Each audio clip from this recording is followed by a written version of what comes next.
자, 이번 시간은 가유 순전후, 순전후로 얘기되는 영업이득 그리고 자본이득에 관한 내용을 봅니다. 그래서 가장 기초가 되는 개념이고요. 요거는 무조건 한 문제 또 두 문제까지 구성이 되게 되고 이해하는 건 별개의 문제로 거의 줄줄줄 외워져야지 실제 문제를 풀어가실 수가 있습니다. 그래서 자, 우리가 부동산 투자를 통해서 운영 과정에서 얻게 되는 이득, 이걸 우리가 영업이득이란 보통 표현을 쓰고요. 이에 대응해서 매각을 통해서 얻게 되는 이득을 자본이득이라고 정의를 하게 됩니다. 그래서 먼저 영업이득 보니까요. 가유순전후라는 용어를 쓰게 됩니다. 그래서 가능총소득이라는 개념이 있게 될 것이고요. 유효총소득이라고 하는 거, 순영업소득, 세전현금수지, 세후현금수지 이런 식으로 나열을 하게 됩니다. 그래서 자, 먼저 가능총소득이라고 하는 거, 이론상 나올 수 있는 최대한의 소득을 가리켜서 가능총소득이라고 부릅니다. 그래서 단위당 예상 임대료에다가 단위수, 임대 단위수를 곱하게 되면은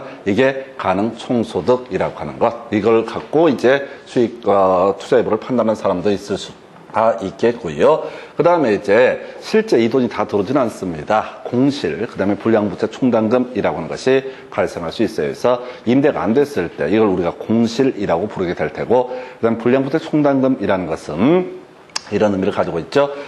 지금 이제 임대는 됐는데 이 차입자, 임차인이 세를 내지 않는 경우 이걸 불량부채 충당금이라고 부르게 됩니다. 그래서 실제 들어오지 아니한 금액, 공실, 불량부채 충당금을 빼게 되면은 이것이 거기다가 자, 예상 외로 들어왔던 수입, 영업 외 수입 또는 기타 수입이라는 용어를 씁니다. 그래서 주차장 운영에서 얻게 되는 수익이라든가 자판기 판매를 통해서 얻게 되는 수익, 이걸 더하게 되면은 실제 통장에 들어온 금액, 유효 총소득이라는 개념을 만들어내게 됩니다. 그래서 자, 실제 통장에 들어온 금액을 유효 총소득이라는 용어를 쓰게 될 것이고요. 그 다음에 이제 우리가 이렇게 사업을 영위하기 위해서 필수적으로 들어가야 될 돈을 가리켜서 영업 경비라고 부릅니다. 그래서 키워드요, 유요재 이렇게 외우셔야 되죠. 유지 관리비, 각종 요금들 있게 될 것이고요. 그 다음에 재산세라고 하는 거에서 유요재만 뭐가 된다? 바로 영업 경비의 범주에 해당이 된다. 이게 나중에 이제 수익 환원법 할 때도 필요한 개념이고요. 어찌됐든 영업 경비라고 하는 거, 유요재를 묶어서 영업 경비. 그래서 자, 지금 이제 실질적으로 들어온 금액이 유효 총소득이고 필수적으로 나가야 될 돈을 영업 경비라고 정의를 하게 됩니다. 그래서 실제 통장에 남아있는 금액, 들어온 금액에서 나간 금액을 빼게 되면은 이걸 우리가 순영업소득이라고 부르게 된다. 이렇게 전제를 할 테고요. 자, 이렇게 순영업소득이 정해지게 되면 그 다음 단계에서 자, 우리가 대출을 받아서 부동산 투자가 이루어졌을 때 은행에 갚아 나가야 될 금액, 이걸 우리가 부채 서비스액이라는 용어를 주로 쓰게 되죠. 그래서 이 부채 서비스액은요, 금융론에서 논의하는 원금 상환액, 그 다음에 이자 상환액이라고 하는 걸 두 개를 더했을 때 이걸 우리가 부채 서비스액이라고 부르죠. 그래서 자, 이렇게 순영업소득에서 타인의 자본을 끌어들여서 어쩔 수 없이 나가야 되는 돈, 부채 서비스액을 빼게 되면은 이걸 우리가 세전현금수지라고 이렇게 정의를 하게 됩니다. 자, 세전현금수지에서요, 자, 소득세 빼게 되면 이걸 우리가 세후현금수지라고 이렇게 정의를 하게 됩니다. 그래서 소득세, 요즘은 계산하는 문제 거의 안 나오는데 어쨌든 한 번 24일 때가 나왔었죠. 그래서 이 소득세를 계산하는 방법은 먼저 과세표준 계산해 봐야 되고요. 거기다 세율을 곱하는 식으로 해서 소득세를 계산을 하게 됩니다. 그래서 과세표준은요, 순영업소득에서 자, 이자 지급분하고요, 감가상각비 요 두 개를 뺀 금액을 가리켜서 바로 과세표준이라고 정의를 하게 됩니다. 그래서 하여튼 영업소득세, 과세표준에서 세율을 곱하게 되면은 이게 영업소득세가 될 테고, 세전현금수지에서 세후현금수지를 빼게 되면은 이것이 바로 영업소득세를 빼게 되면 이걸 세후현금수지라고 정의를 하게 됩니다. 그래서 하여튼 투자자가 투자 여부를 판단함에 있어서 어떤 사람은 가능총소득을 기준으로 판단을 할 수도 있을 테고, 어떤 사람은 순영업소득을 기준으로 판단하는 경우도 있을 테고, 또 어떤 사람은 세후현금수지를 가지고 투자의 적격성 여부를 판단하는 경우도 있다. 그래서 이게 하나의 투자 대안이라 할지라도 선택하는 기준점은 달라질 수가 있다라고 해서 일단 이게 이제 가유순전후 이거를 거의 구구단처럼 외우고 있어야지 실제 문제를 풀어가시게 됩니다. 이거 안 외우시면 투자론도 작살나고요. 나중에 수익 환원법 할 때도 그 문제를 풀 수가 없어요. 그래서 일단은 기본 틀 보셨고요. 그 다음에 이제 순전후라고 되는 것을 우리가 순매도액, 그 다음에 세전 지분 복귀액, 세후 지분 복귀액 이렇게 정의를 하게 됩니다. 그래서 순전후라고 해서 먼저 순매도액이라는 거, 자 양도 가격, 매도 가격에서 경비 뺀 것을 가리켜서 뭐라 부른다? 이걸 순매도액. 비교해 볼까요? 자, 통장에 들어온 금액 유효총소득에서 영업 경비를 빼게 되면 영업소득이라는 용어를 쓰게 되는 것이고, 통장에 매도 가격으로 들어온 금액에서 매도하는 과정에서 들어간 비용, 매도 경비를 빼게 되면 순매도액이라는 용어를 쓰게 됩니다. 다시요.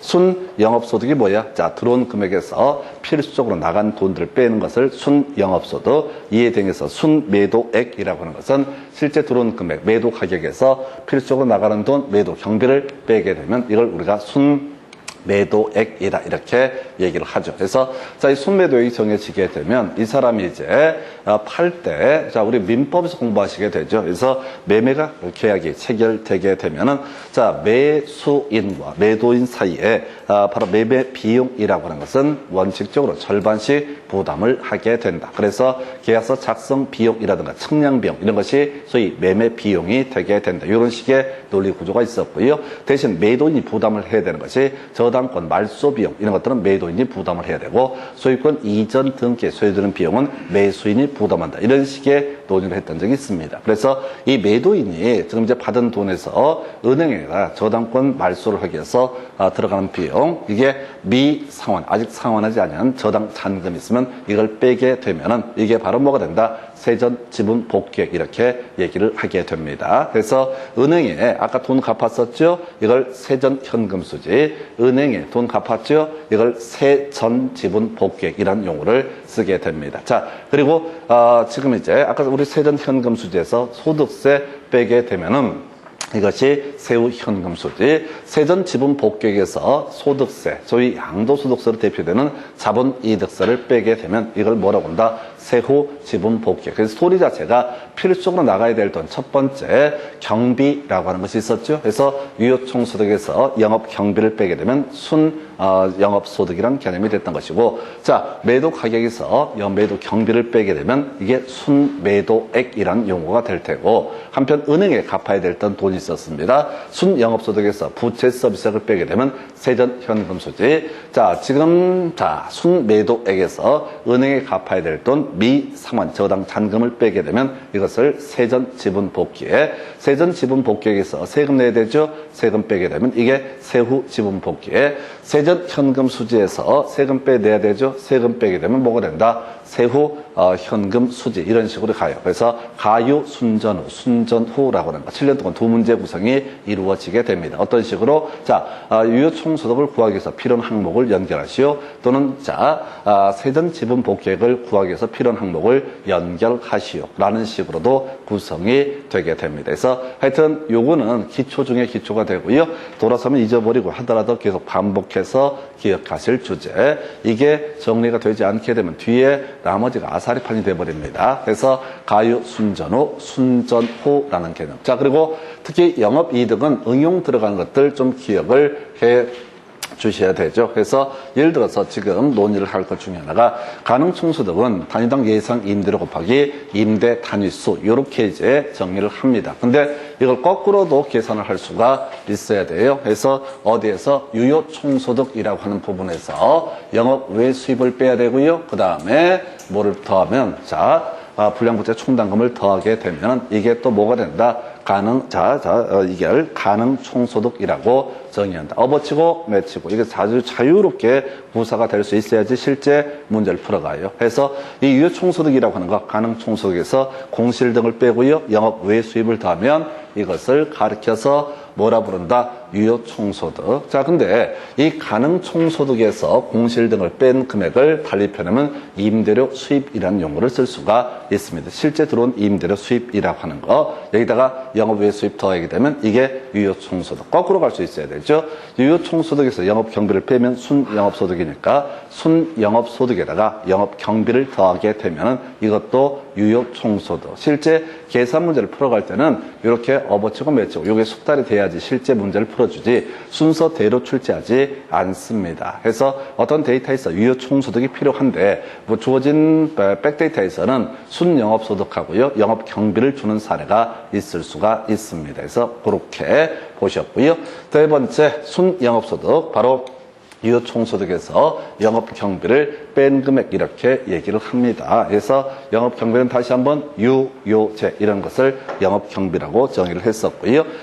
그리고 이제 이 순영업소득에서 부채 서비스액을 빼게 되면 세전현금수지가 되니까 세전현금수지에다가 부채 서비스액을 더하게 되면 뭐가 된다? 순영업소득이 된다. 한편 세전현금수지는 순영업소득에서 부채 서비스액을 뺀 금액 이게 기본인데 여기까지 거의 구성 안 됩니다. 세후현금수지에다가 바로 영업소득세를 더해도 이것도 뭐가 된다? 세전현금수지. 그리고 세후현금수지는 이미 본 것처럼 세전현금수지에서 영업소득세를 뺀 금액 이런 식으로 이게 자유자재로 구성이 돼야 돼. 이건 자기가 공부하셔야 돼. 이거 아주 간단한 그냥 복습 조금만 해놓게 되면 이거 세팅해놓게 되면 금방 돼요. 계속 같은 얘기를 반복을 해 갈 텐데 어찌됐든 이건 노력을 하셔야 됩니다. 멀뚱멀뚱 눈봐 갖고는 안 돼요. 될 것 같은데 실제 문제를 풀어가시려면 아주 응용이 돼 있지 않으면 손을 댈 수가 없습니다. 그래서 자 이렇게 해서 가유 순전후라는 개념하고요. 순전후 얘는 단순히 한 문제, 두 문제 문제가 아니에요. 전체적으로 투자론 전반을 이해하고 소화할 때 필요한 개념이 가유순전 그리고 순전후라는 개념이 되게 된다. 이렇게 정리합니다. 그래서 자 이제 문제들 가지고 한번 관련 쟁점 볼까요? 이건 겁나 쉬웠었지. 24회 때 나왔던 문제.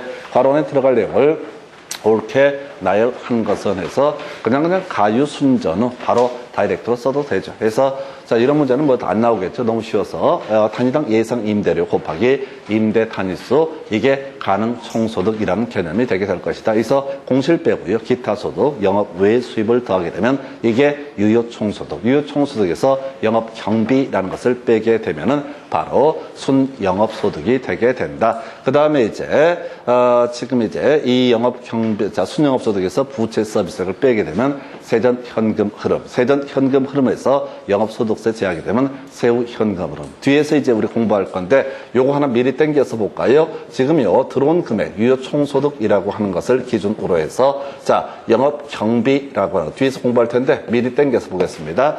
유효총소득분의 영업 경비라고 하는 것은 영업 경비 비율이라고 부르게 됩니다. 뒤에서 나올 얘기야. 근데 요거 보니까 생각이 나서 미리 외우는 거야. 영업 경비 비율을 구하시오라고 하면 유효총소득분의 뭐라고요? 영업 경비. 들어온 돈이 지금 유효총소득이 있었잖아요. 유효총소득이 있었고 여기서 나갈 돈 가지고 또 하나 채무불이행률이라는 공식이 나오게 될 텐데 이것도 유효총소득부터 시작을 합니다. 분모값은 유효총소득이 되게 될 것이고 이 중에서 나갈 돈 뭐가 있어? 영업 경비 나오죠? 또 나갈 게 뭐가 있어? 부채 서비스액. 두 번 나가잖아요. 그래서 이 두 개를 더한가 유효총소득분의 영업경비 플러스 부채 서비스액 이걸 이름하여 채무불이행률이라는 공식을 쓰게 됩니다. 그래서 이것도 이제 그러니까 실질적으로는 채무불이행률이라든가 또는 영업경비 비율이라고 하는 거, 영업경비 비율이라고 하는 거 이것도 새로운 공식이 아니라 뭘 가지고요? 바로 유효총소득 들어온 금액, 나갈 금액이 영업경비와 부채 서비스액. 그래서 이런 식으로 채무불이행률을 구하시오 또는 영업경비 비율을 구하시오 이런 문제도 요즘에 구성이 되고요. 그래서 이게 수식 자체가 기본적으로 가유순전후라는 개념을 이해하고 들어가면 오히려 특별하게 어려움이 없는 그런 공식. 한 번 다시 정리하겠습니다. 자, 영업경비 비율이라고 하는 것은 유효총소득분의 영업경비를 얘기하고요. 그 다음에 채무불이행률이라고 하는 것은 유효총소득분의 영업경비 플러스 부채 서비스 빼다 은행이 내고 나갈 돈들을 이렇게 해서 영업경비 비율과 또는 채무불이행률이라는 개념을 보셨고요. 자, 그 다음에 이제 문제 가지고 가볼까요? 간단해요. 이건 이제 이 자체는 어렵지가 않을 거예요. 자, 부동산 수지 운영 분석 등에 관한 설명 틀린 것은 해서 가능 총소득, 자, 단위 면적당, 임대료다, 임대 단위수, 임대 면적을 곱해서 구한 소득, 어렵지 않고요. 그 다음에 유효 총소득이라고 하는 거, 가능 총소득에서 뭘 빼야 돼? 공실 등을 빼야 되고요. 그 다음에 기타 수입을 더해서 구한 소득을 가리켜서 유효 총소득이라고 부릅니다. 순영업소득 답이 되나요? 그래서 유효 총소득에서 뭘 빼야 돼? 영업 경비를 뺀 금액을 가리켜서 뭐라고 한다? 순영업소득. 3번 틀렸죠? 이상한 얘기 써 있어요. 해서 자, 순영업소득은 유효 총소득에서 영업 경비를 더한 금액. 지문 보지 마시고 먼저 외워야 돼. 지문 보지 마시고 먼저 외워야 돼. 지문 보면서 혹시 이게 기억이 나볼까? 아니야. 먼저 외우고 나서 접근을 하셔야지 실제 문제를 풀어가실 수 있습니다. 그래서 답은 3번으로 구성했고요.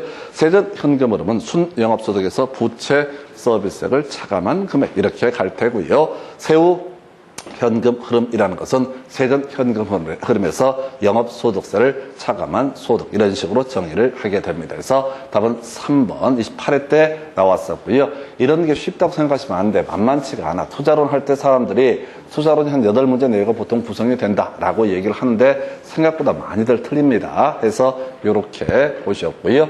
그 다음 문제 가서 살펴보도록 하겠습니다. 자, 부동산 투자의 현금 흐름의 추정 등에 관한 설명 틀린 것을 해서 순영업소득이라고 하는 것은 유효 총소득에서 영업 경비를 뺀 금액 해서 자, 오른편 되네. 자, 유효 총소득에서 영업 경비를 빼면 순영업소득. 다시 한번 영업 경비는 뭐가 포함된다? 유요제라고 해서 유지 관리비, 각종 요금, 재산세 등을 가리켜서 영업 경비라고 정의를 하죠. 2번 질문 영업 경비. 자, 각종 광고비, 전기요금, 수선비 뭐 등등 필수적인 비용을 가리켜서 영업 경비라고 부르게 된다 해서 뭐 특별히 문제 안 되겠고요. 세전 현금 흐름이라고 하는 것은 외울 게 뭐라고요? 순영업소득에서 부채 서비스액을 가산한 소득. 틀렸죠? 부채 서비스액을 뺀 소득. 이렇게 가야 되죠? 그래서 답은 3번. 이런 것도 그래. 우리가 외운 걸 갖고 대입을 해야 되고 중간에 지분 투자자의 귀속 또는 세전 소득을 말하는 것으로서 등 아무 의미 없어. 이런 용어들에 현혹되면 안 돼요. 외운 걸 계속해서 대입해 봐야 돼. 중간에 수식어에는 전혀 현혹이 돼서는 안 됩니다. 간단하게 풀어가시면 풀 수가 있어요. 근데 시험 보러 가면 하여튼 온갖 집중을 하다 보니까 쓸데없는 것들을 다 읽다가 얘기를 놓치게 됩니다. 자, 그래서 3번 이렇게 보시고 4번 세전 지분 복귀액이라고 하는 거. 자, 우리가 이제 순전후 이렇게 갔었죠? 자, 가유 순전후 있었고 복귀액 얘기할 때는 뭐가 있었어? 순전후라고 해서 세전 지분 복귀액은요. 자, 순매도액에서 순매각 대금에서 미상환 저당 잔금을 차감해서 차감한 금액을 가리켜서 뭐라고 한다? 세전 지분 복귀액이라고 하는 거. 다시 순영업소득에서요. 순영업소득에서 은행에 갚은 돈 부채 서비스액을 빼게 되면 세전 현금 수지. 세전 지분 복귀액은 순매도액에서 은행에 갚은 돈 비상환 저당 잔금을 뺀 금액을 가리켜서 세전 지분 복귀액이라고 정의를 하게 되죠. 그래서 순전후, 가유 순전후 해서 계속 가셔야 돼. 순 구하려면 먼저 경비 빼야 됐었죠. 그래서 순영업소득 할 때는 영업 경비를 뺐었고, 자, 순매도 갈 때는 매도 경비를 뺐던 바가 있습니다. 그래서 이렇게 자, 순영업소득이나 또는 매도액이 계산이 되게 되면 그 다음에 은행에 갚을 돈, 아까 부채 서비스액을 빼거나 또는 여기서는 이제 미상환 저당 잔금을 빼게 되면 세전 현금 흐름 또는 세전 지분 복귀액이라는 용어가 나오게 된다. 그 다음에 이제 지금 부동산 투자에 대한 대가는 보유시 대상 부동산의 운영에서 발생하는 소득이득. 이 아까 운영이득, 소득이득 이런 표현을 썼었고요. 그 다음에 처분시에 자본이득의 형태로 나타나게 된다. 해서 두 가지를 더해서 부동산 투자에서 발생하는 소득이라고 해석을 하게 된다. 이렇게 가게 됩니다. 그래서 답은 몇 번? 3번 이렇게 구성을 하고 있어요. 해서 요 얘기, 자, 30회 때 구성이 됐었고요. 자, 그 다음 문제 가서 살펴보도록 하겠습니다. 자, 임대주택 1년간 운영시적 자료이다. 가능 총소득에 대한 영업 경비의 비율. 자, 공식 미리 외워야 돼. 가능 총소득이 분모가 되게 될 테고요. 그 다음에 분자값이 뭐가 된다? 영업 경비라고 하는 거. 자, 그래서 먼저 가능 총소득 구해볼까요? 연 500만 원이고요. 그 다음에 60%. 그럼 얼마? 3억 나오나요? 3억 나오나요? 그냥 필요한 데이터를 찾는 거야. 그래서 가능 총소득은 얼마? 3억이 되게 된다. 자, 근데 영업 경비를 지금 구하라고 됐는데, 자, 그럼 순차적으로 가십시다. 이 가능 총소득에서 공시를 빼게 되면, 자, 3억에서 10%면 2억 7천이 되나요? 2억 7천이 뭐가 된다? 유효 총소득이 되게 될 것이다. 유효 총소득에서 영업 경비 빼야 되죠? 영업 경비를 지금 모르는데 영업 경비를 빼게 되면은 뭐가 순 영업소득 2억 1천만 원이 나온다. 그래서 영업 경비는 얼마? 6천만 원이라고 하는 거. 6천만 원이 뭐가 된다? 영업 경비. 그래야지 순 영업소득이 2억 1천만 원이 나오기 때문에 그래서 3억분에 6천만 원 하면 이게 지금 얼마가 되죠? 20%가 되나요? 10%가 되나? 자, 잠깐만. 가만히 있어봐요. 3억분의 3천이면 10%고, 3억분의 6천이면 20%죠? 그래서 답은 몇 번? 20% 이렇게 구성을 하게 됩니다. 요즘에 이제 지금 27회 때인가 이제 새롭게 나오는 문제 양식이에요. 전에는 이제 가유, 순전호 다 계산하시오. 이런 식으로 출제를 해서 시간들만 더럽게 많이 소요되고, 이렇게 손목을 좀 아프게 만들었던 그런 문제인데 비해서 이제는 구조는 똑같아요. 그래서 기본 가유, 순전호 공식 외우면 다 풀 수가 있게 된다고. 쫄지 말고 차근차근. 이게 이제 문제를 풀어갈 때 겁먹어 버린다고. 그냥 뜬금없이 그냥 이거 영업 경비를 막 구하려고 하면은 안 나와. 근데 순서대로 쭉쭉 가다 보면은 전혀 문제가 되지 않습니다. 그래서 이 시험이라고 하는 건 결국은 자신감의 문제로 보여지고요. 자신감이 쌓이려면 기본 기초가 탄탄하게 되면 어떻게 문제 유형을 구성을 하는 건 전혀 문제가 되지 않습니다. 뭐 어제도 한 말씀드렸지만 뭐 문제를 많이 풀고 말고의 문제가 아니라 기본적인 내용이 얼마나 암기가 돼 있냐 이 싸움이에요. 그래서 하여튼 그 정도 해서 답은 3번. 그 다음 문제 가서 보겠습니다. 자, 지금 보니까 유효 총소득을 산정하기 위해서 필요한 항목을 구하시오. 그럼 다시 가유, 순전. 제일 먼저 뭐가 나와야 돼? 가능 총소득 나와야 되죠? 가능 총소득에서 뭘 빼야 돼? 공실 등을 빼고 영업 외 수입을 더하게 되면은 이것이 뭐가 된다? 유효 총소득이라는 개념이 되게 된다. 이게 암기가 돼 있어야 된다고요. 자, 그러면 이제 이 중에서 좀 어려웠던 것이 임대료 수입이라고 하는 개념이 하나 등장을 하고요. 기타 수입이 나오나요? 영업 외 수입이라고 하는 거. 요게 바로 또 두 가지가 뭐가 필요하다? 바로 유효 총소득을 계산하는 데 필요한 항목이다. 예를 들어서 영업소득세 같은 것은요, 세후 현금 수지를 구할 때 필요한 개념이 될 테고, 이자 상환액 이런 것들은 어디서 필요하냐면은, 자, 부채 서비스 갈 때도 세전 현금 수지도 반복 필요할 수 있고, 또는 영업소득세를 계산할 때 과세 표준이 순 영업소득에서 바로 감가상각비와 이자 지급분을 빼야 되니까 그때도 필요한 개념이 된다. 그래서 이 감가상각비와 이자 상환액 요걸 알면은 뭘 구할 수 있다? 과세 표준이라고 하는 거. 영업소득세 과세 표준을 계산할 때 필요한 항목이다. 늘리시면 안 돼. 듣고 이제 그런가 보다 하고 넘기셔야 되지. 뭐 새로운 걸 늘릴 것은 아니다. 자, 그래서 영업소득세 구할 때 필요한 항목이었고요. 영업경비는 뭘 구할 때? 순 영업소득을 구할 때 필요한 항목. 유효총소득에서 영업경비를 빼게 되면 뭐가 된다? 순 영업소득이 되게 된다. 해서 이 문제 답은요. 자, 임대료 수입하고요. 영업외 수입이라고 하는 거. 이런 문제 진짜 까다로워요. 사실은 생각보다 만만치가 않은 주제입니다. 앞에 있는 내용이 거의 줄줄줄 암기가 돼 있어야지 문제를 푸는 거지. 이게 적당하게 머릿속이 적당해서는 거의 손을 댈 수가 없어요. 그래서 계속해서 기초적인 부분들에 집중을 해 주실 것 이렇게 보고요. 이게 25회 때 유효총소득 문제 나왔고요.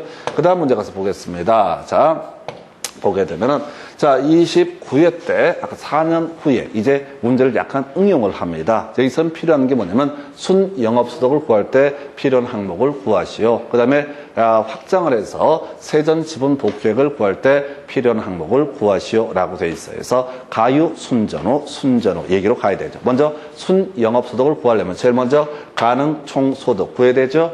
가능 총소득에서 공시를 빼고 그 다음에 자, 영업 외 수입이라고 하는 거, 영업 외 수입이라고 하는 것을 구하게 되면 이게 바로 뭐가 되고 유효 총소득, 순 영업소득은 이 유효 총소득에서 뭘 뺀다? 영업 경비라고 하는 것을 뺀 금액을 바로 뭐라 부른다? 순영업소득. 그러니까 이 순영업소득을 구하려면 가능총수도 구해야 되고요. 공실 등도 알아야 되고요. 영업 외수입도 알아야 되고요. 영업 경비도 알아야지 순영업소득을 구할 수가 있다. 이렇게 갑니다. 그래서 기타 소득이라고 하는 게 영업 외수입이라는 것을 의미하게 됩니다. 약간 표현을 달리 쓰고 있어요. 자, 그 다음에 자, 지금 영업 경비와 관련한 것이 재산세가 들어가야 되겠죠?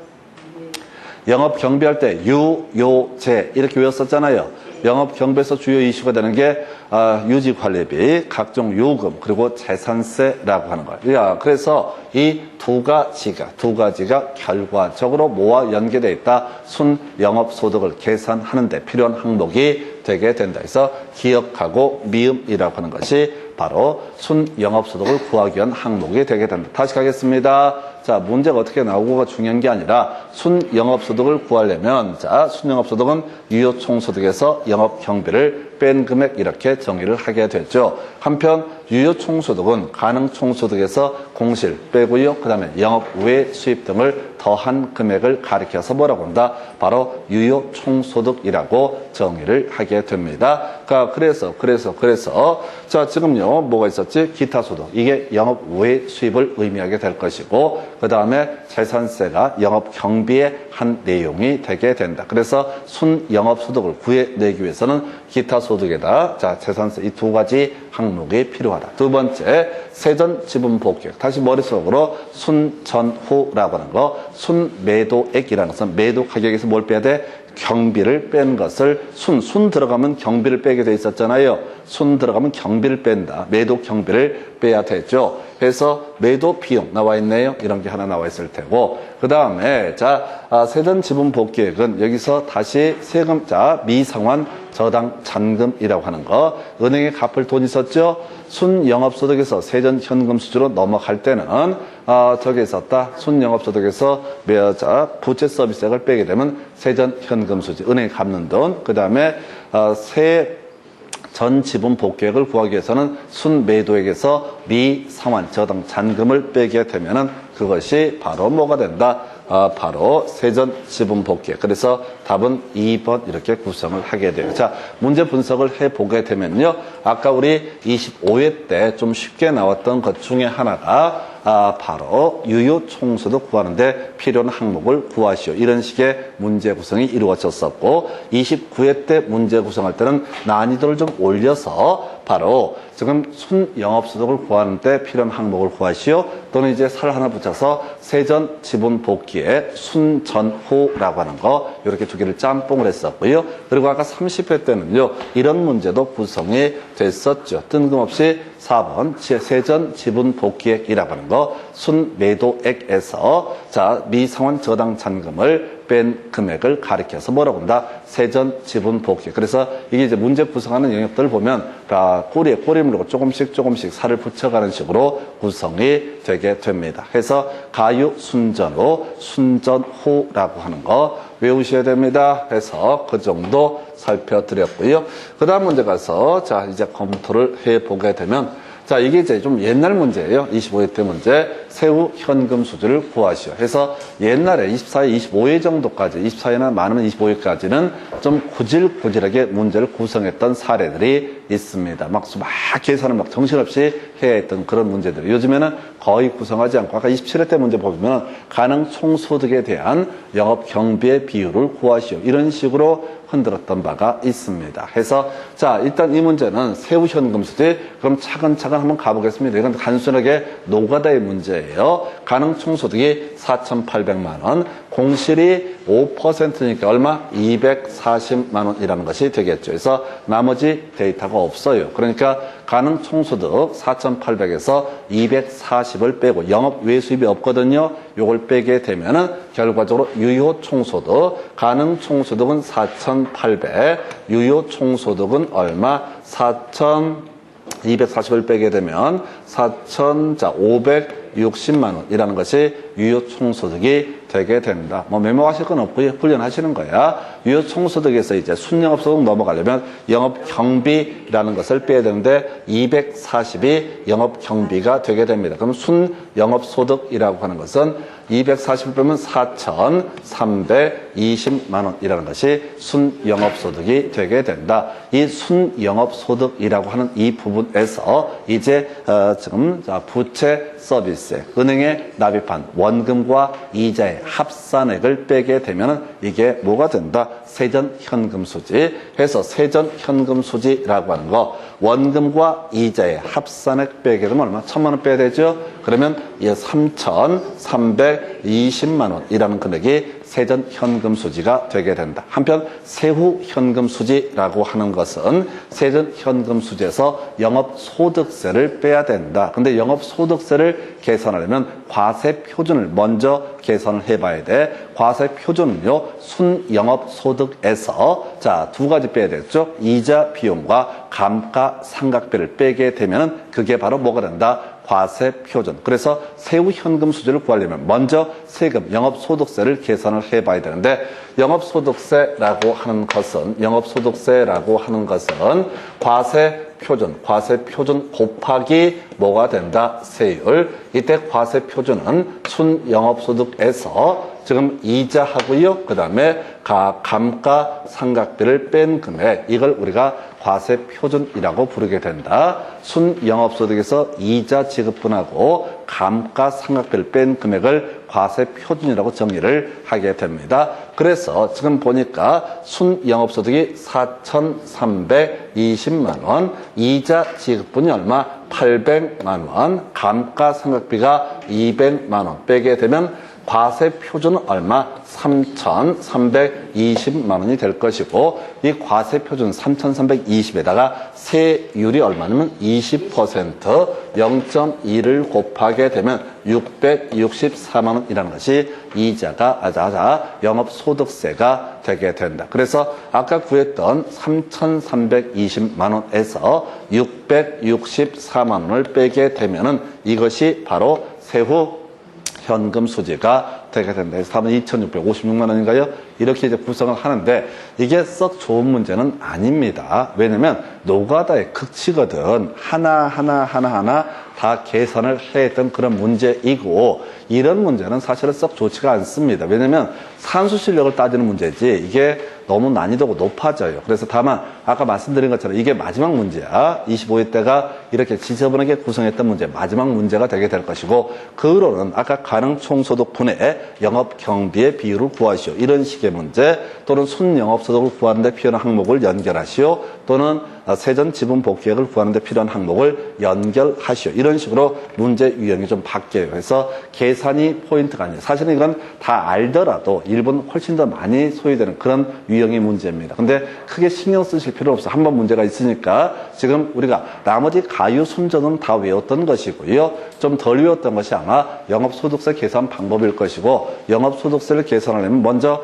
과세표준이라고 해서 순영업소득 마이너스 이자 그다음에 감가상각비 두 개를 빼고 이것이 과세표준이 되고 여기다 세율을 곱하게 되면은 이게 영업소득세가 되게 된다. 이게 이제 제일 난이도가 높아지는 그런 유형이 됩니다. 근데 이건 제 생각에는 아직 안 되면은 비우고 가셔도 좋아. 그저 쉬운 것들 지금 이 한 문제에 흔들리지 마시고 나머지 앞에 나왔던 그 기본적인 내용들에 숙달이 되셔야 돼. 그게 숙달이 되게 되면 지금 시간들 많거든요. 그것만 숙달되면 나머지 지금 영업소득세를 계산하는 것은 그렇게 어려운 문제는 아니에요. 그래서 어찌됐든 자 요렇게 구성을 했고 그 다음 문제도 사실은 같은 문제가 나오나 해서 25회 때 문제 구성했었고요.